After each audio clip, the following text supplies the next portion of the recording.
Welcome to Kenton's videos. Enjoy the video. In this video, I will explain how to make stock animation. First, let's understand that stock animation thrives on simplicity and versatility. You'll want to create short, looping clips that can be easily integrated into various projects. Choosing the right software, like Adobe Animate or even simpler online tools, is crucial for an easy workflow.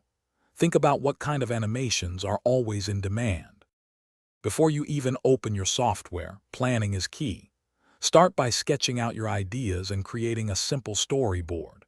This helps visualize the flow and timing. Keep your designs clean and straightforward. Complex details can be time-consuming and less appealing for stock.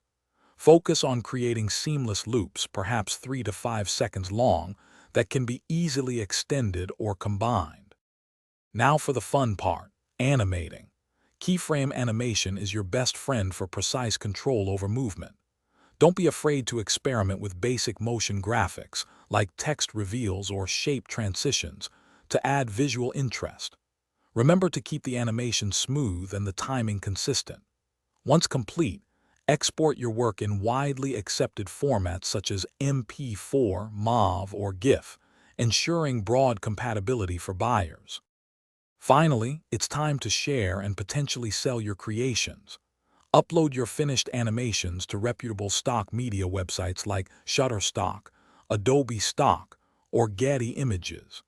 Research current market prices to set competitive rates. Many clips sell for around $10 to $20.